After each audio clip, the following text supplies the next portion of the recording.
Hello. Today we are going to talk about this movie, The Green Knight.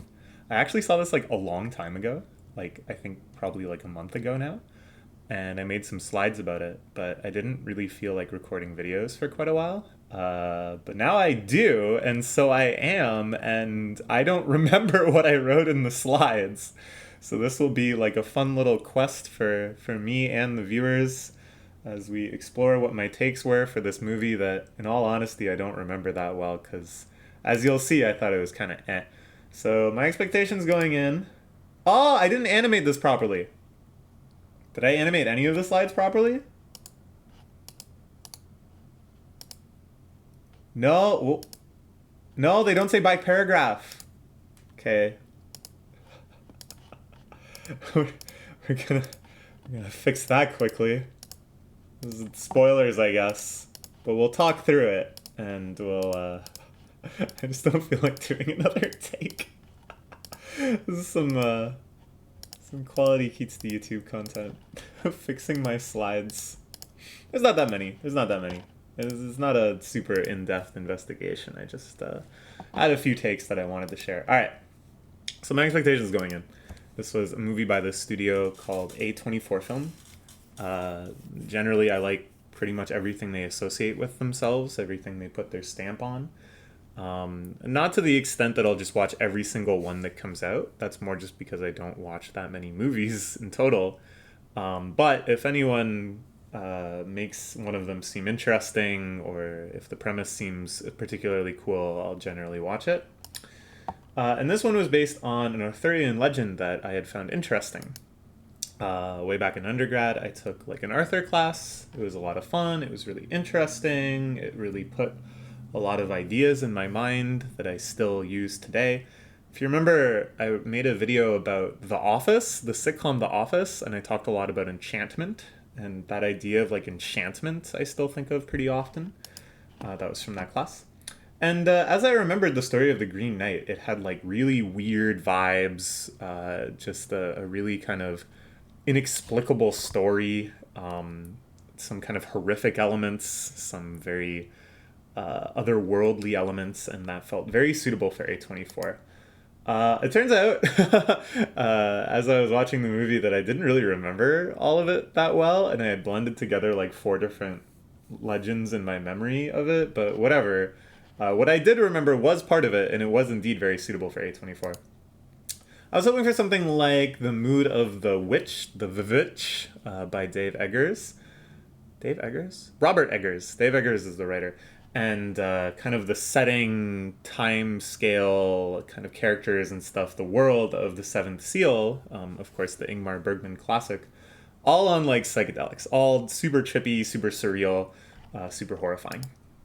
But I was kind of skeptical too, because I didn't like the director's previous movie, which I call The Racist Time Traveling Ghost. Uh, I could go on about this for days. I think the camera window is bigger than normal.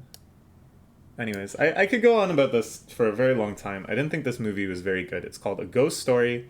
It's about this dude who dies, and then he just mopes around, not saying or doing anything, all through different eras of the same location, his house being occupied by different people into the future, so on and so forth. I won't spoil it for you. A lot of people like it. You might like it too. But I thought it was like boring, and I didn't like the character and the cinematography. I didn't find that interesting, although there were some really beautiful shots.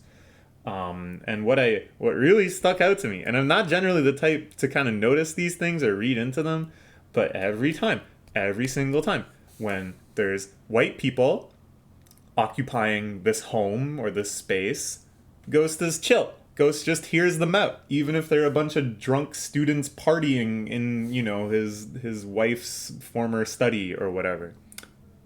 Whenever there's non-white people, even if they're just innocently, calmly using the house for its intended purposes, Ghost flips the fuck out and starts haunting them and throwing shit around. I found one other blog that talks about this blog post where they were like, did anyone else notice this pattern? Because it's a completely consistent pattern through the whole movie.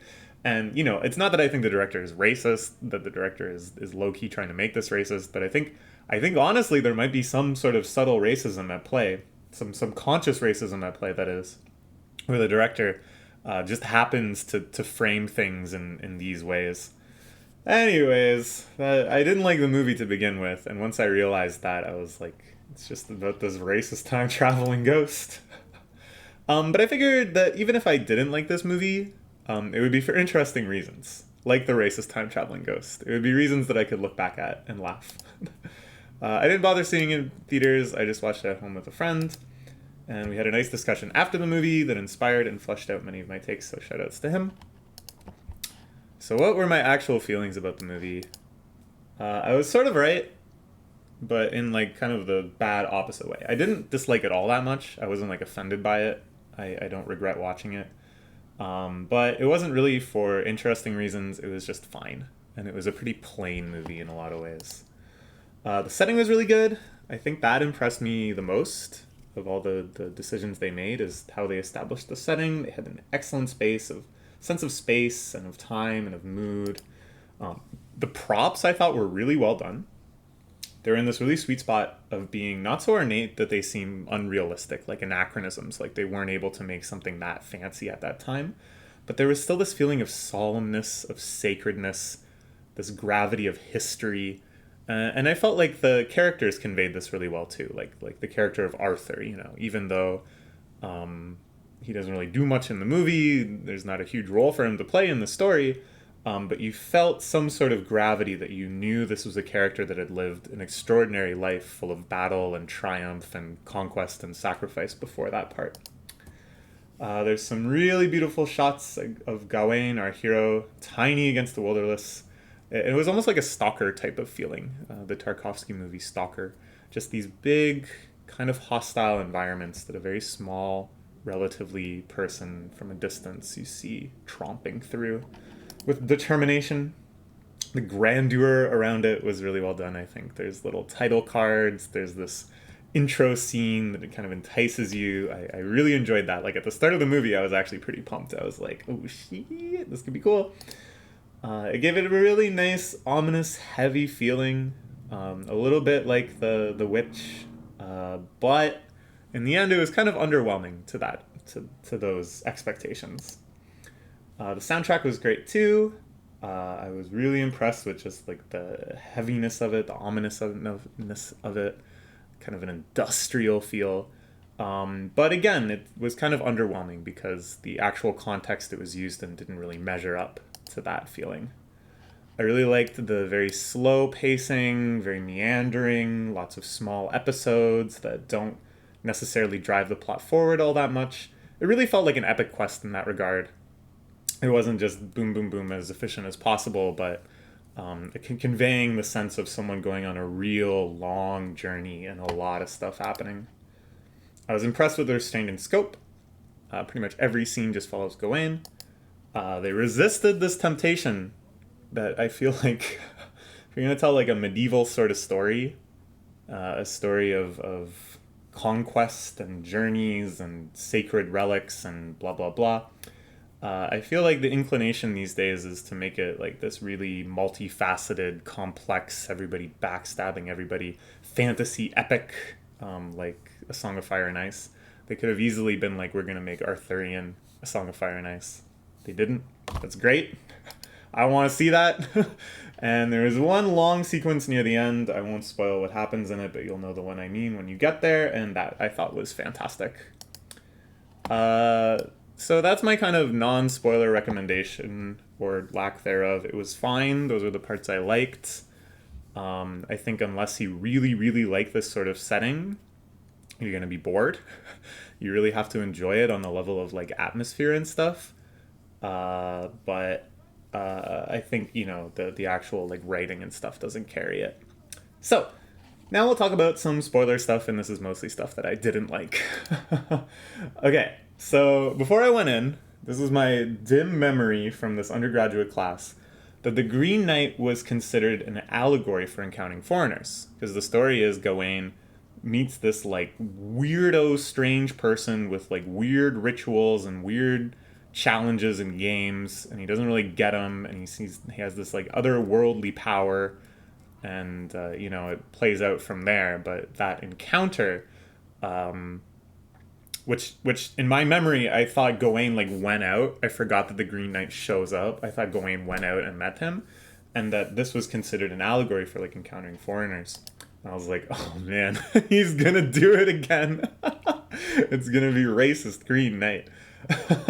But instead, I saw that Gawain was like non-white, and his mom was visibly non-white, like the actors and actresses. And his mom was some sort of like weird sketchy witch, and Gawain was kind of like a fucker. I was like, oh, uh-oh. I thought he's gonna do it again in a different way, that it's gonna be, subversion.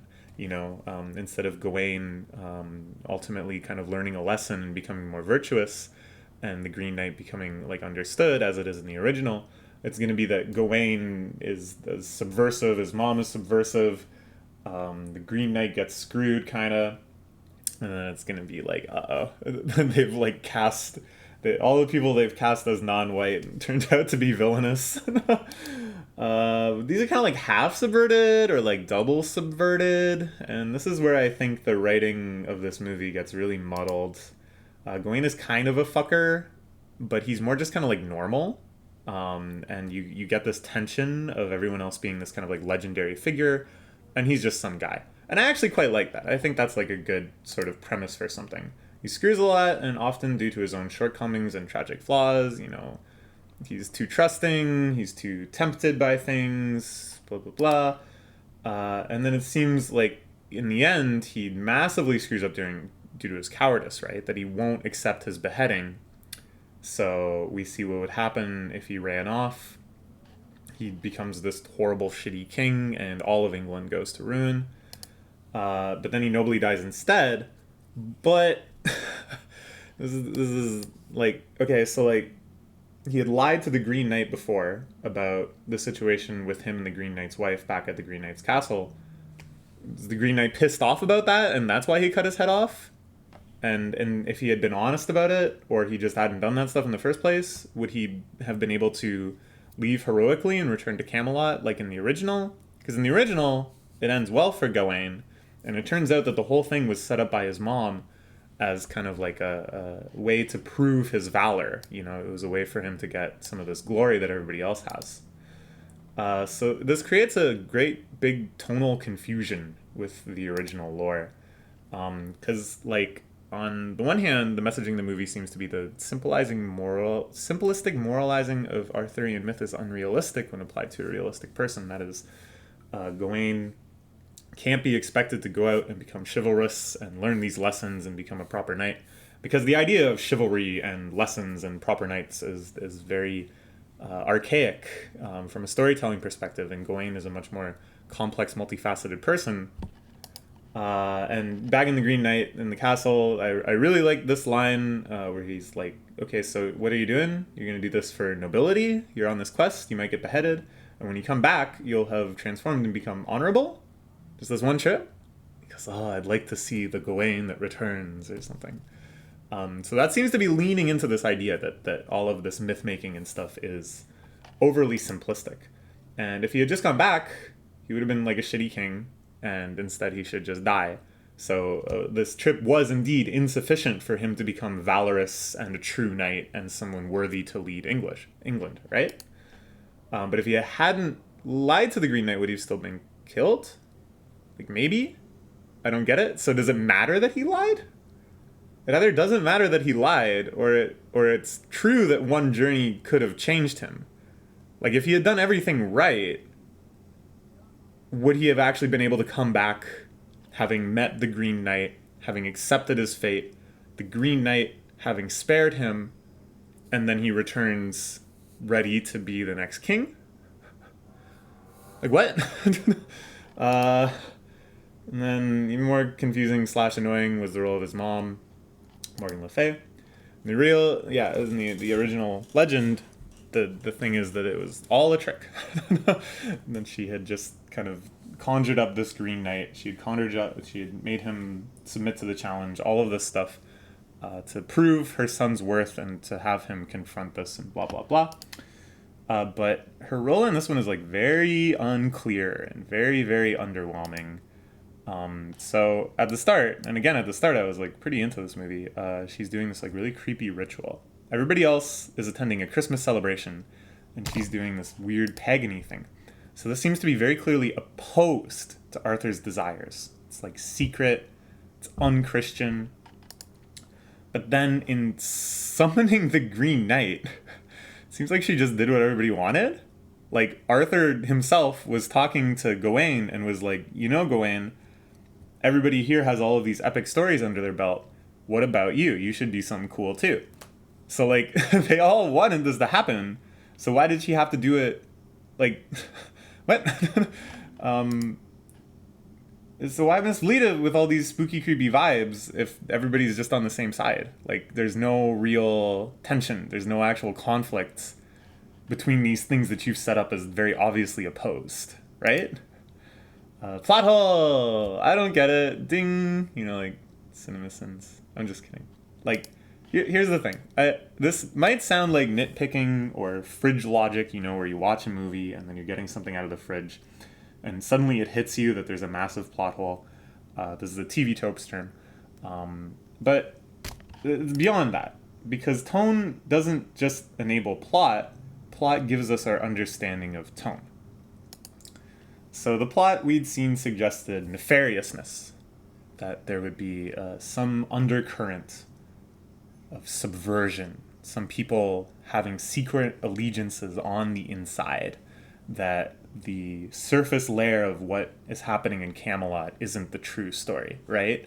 This is the tone they're trying to establish via the plot points we see.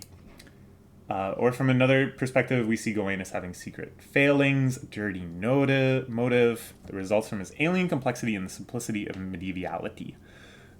So like this, you know, in the Green Knight's castle, we see this pretty clearly, that they have this arrangement. Anything I get from hunting, I give to you. Anything you get while you're here, you give to me.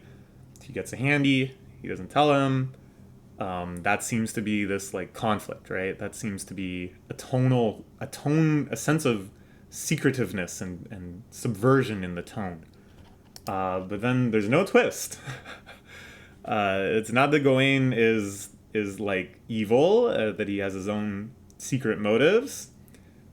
He really just wants to be a knight. I don't know what his mom's doing. It doesn't really seem to amount to much, even if she did orchestrate this whole Green Knight thing somehow. Her intent was pure. Her intent was genuinely to just make her son into a knight.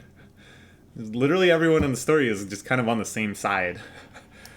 Okay, this is another tangent that I hope won't be a very long rant. There's this show, True Detective. I really, really liked most of it, the first season. I didn't even watch the other seasons because I was so disappointed with how it ended. That they had spent so much time establishing a tone via these like mysteries, shadowy secret cult. I don't want to spoil too much. And the end is just so underwhelming, not because those plot points didn't pay off, but because the tone didn't pay off. Because it established this tone of like powerful conspiracy among shadowy figures, some of whom you may be already intimately familiar with. And then the payoff was, spoiler here, it's just a bunch of hillbillies. So when these feelings don't pay off, it's not just the plot underwhelmingness, it's that the tone feels hollowed out. That no longer the movie resonates with us, even on like a visceral level. There's really any point of great atmospheric triumph because the scope of possibility seemed so limited. Surreal scenes had potential to kind of transcend this and break out of this mode, because like they could start bringing forward the weirdness and subversion hinted at in the plot to the atmosphere of the movie, but they're very blank and underwhelming. So I think they're trying to have it three ways with this movie. Yeah, they're trying to eat and have so many different cakes at once. One day they want to make it like a very self-serious movie. Characters make powerful, ominous speeches about the green, and haunting, shocking things happen. She became a skull, you know? And they sort of succeeded. Some stuff hits, other stuff feels kind of lame or trite. Couldn't pull off what Eggers did. Robert Eggers, dude. The Witch, The Lighthouse, banger. He could have done excellent on this because he's so uncompromising when he's aiming for an atmosphere. And because he doesn't let you down on any aspect, when he goes for this really self-serious stuff, when a character gives like a 4-minute monologue, god damn it hits. It's hit so hard. But on the other hand, and this is where they started undercutting themselves, they kind of wanted it to feel a little modern, have some banter, have some edge, like Gawain kind of being this like fucker type. There's some sex scenes. A lot of the dialogue is like very low key, trying to feel realistic, like medieval mumblecore. Even the cinematography, which was very good, really felt like we want to make a modern high effort movie that has all of the hallmarks of a modern high effort movie. We want to make something that shows that we've watched movies since Lord of the Rings came out, essentially. Like, we want to have the requisite sweeping shots, the requisite stark editing, all those like really modern hallmarks. And yet, on another hand, they still wanted to embrace all the tropes of classic sword and sorcery type movies. They show you Arthur and Merlin, it's talks of knights and quests, everybody's tromping around on horses. The problem is that all three of these modes undermine the other two modes, right? You can't be self-serious and also have all the corny tropes and also have modern banterish dialogue, right? Like, they're all incompatible with each other. So, this is the main thing I wanted to talk about. This is the thing that I find really interesting, which is the idea of a cinematic anachronism. It's exemplified something interesting to me that I had already been trying to articulate based on some discussions I've been having with a friend. And it all started with me reading some essays by the political writer Mark Fisher, who basically his thesis in these essays is that pop culture is stuck. This isn't super explicitly talked about in his works, Mark Fisher's works, but I think it's like a great example. When we parody or homage or pastiche or whatever the 50s or medieval times or like any real iconic era in the past, we aren't really directly engaging with them anymore. We're not doing like a fresh parody. Instead, we're just retreading this bit, which is both current and has been just continuous since the very first parodies of such a thing. You know what I mean? So here, there's this established idea of how Arthurian myth is filmed, and if you want to know about how a serious Arthurian movie was filmed, just look at Monty Python and the Holy Grail, which I'm sure pretty much everybody is at least somewhat familiar with. If you reverse extrapolate from what they were making fun of, you know how people will seriously engage with Arthurian legend. And moreover, as I'm saying, nobody engages with it fresh anymore. They just sort of retread the same parodies, the same retellings, the same tropes from literally hundreds and hundreds of years ago now. Or if you want just a fantastic example, my friend and I, after we watched The Green Knight, downloaded another Green Knight starring Sean Connery, and it was like mind-blowingly entertaining. We were cracking up so hard. Highly recommend checking that one out. So the modernity of this movie feels anachronistic, which sounds insane.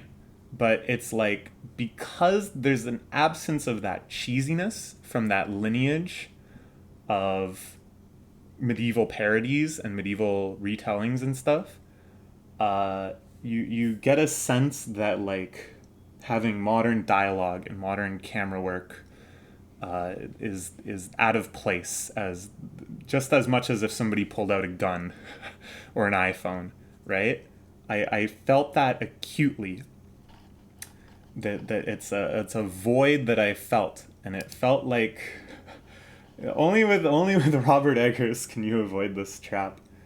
And I think that's just because he can be so consistently self-serious, whereas here they had to keep kind of glancing over at the audience to make sure they were engaged. It's hard to explain, and this isn't a fault of the movie. It's a fault of culture, really. But this movie exemplifies it in a way that I find interesting. This movie can't quite stand on its own, but it doesn't really use any of the strength of its crutches, if that makes sense. So I think it either should have been able to pull off this like full serious, super timeless Eggers approach, or lean really hard into your expectations, make it like this really cheesy, straightforward medieval epic, but then make it like really weird and haunting and full of little twists. I think it could be that this could be great. Like if you picture the Sean Connery Green Knight, like that kind of costuming, that kind of dialogue, that kind of cinematography, but then like weird psychedelic shit is happening and it has like a really like bleak feel, something closer to like the Seventh Seal and kind of tonality and stuff, and just like weird shit happening all the time, and like comedy. Like this movie wasn't very funny at all. I think that would be great. I think that would be so chilling. The thing is though, like either way, like you have to engage with this fact that we're stuck in our understanding of medieval culture and how we expect to see medieval culture depicted. You either have to embrace that and use it as a crutch to build something truly subversive, or you need to, like, you have to act more against it. I don't know if I'm explaining this very well, but as I said, it's like they can't throw away the crutches, and yet they won't lean on the crutches either. It's just hobbling around. Here's some other little beefs. I really didn't like the fox. I thought that was stupid. It's not really clear what influence the fox was meant to have. I thought the CGI just looked really bad, and the presence of this little like mascot friend character that's on the poster and stuff just felt really tonally bad. I didn't think the Green Knight looked good either. It looked really dated. The CGI for the Green Knight just looked stupid. In general, the spectral effects were just bad. It's like the scene with the giant, I thought they looked stupid. The only good one was right at the start with his mom's ritual. I thought that was well done. There's a lot of lines that made me wince, because it felt like the original writing got two notes. One of it was make it more medieval-y, put in more like medieval words and stuff. And the other one was make it more modern, make it more like how people actually talk. And they tried to do both. And every time I was just like, oh. There's one scene where he's eating some mushrooms, and I thought, those look like psychedelic mushrooms. And I was like, ooh, something crazy is going to happen here. So I had a few little surrealist psychedelic scenes where it kind of shows into his mind space a bit, and I thought it was going to go crazy. Very, very brief, like 10 seconds of hallucination. Pathetic. A lot of the fake out scenes I thought were kind of well done. They got me. Kind of shocking. The one I can think of specifically is where he's been attacked and tied up and left to die, and it slowly pans 360 around, and you just see his corpse. I was like, whoa, like a skeleton. Whoa, it's just bones now. I was like, shit, where's this gonna go? But no, it was just a fake out. It was just like in his imagination. So like, this is so weird, because so much of this movie seems to rely on you knowing the original story of the Green Knight, and yet they don't really like connect the most interesting parts of the movie together. Because do you remember he saves the girl's skull and she comes back to life or something, and or she like fully dies, or she turns into a fox. It could be a lot of things, but before she does, she says the Green Knight is someone you know. It's like valuable information, and that's just never ever explained or mentioned ever again, and it does not inform any of his decisions or choices. So was it his mom? What? Whatever. I should have just watched First Cow. First Cow sounds interesting and everyone says it's good. I guess the Keys to YouTube channel is just like a movie review channel. Kind of. It's fun. I think I have some good takes. I think I'm proud of myself that every movie I can kind of dive into something that really interests me, as like this movie is an example of that, at least so far. So I'm probably going to keep doing this with like most of the movies that I watch. And then other stuff later. Yeah, first cow. And you know, the real one, though, is I'm going to do Evangelion. That's coming eventually. Bye.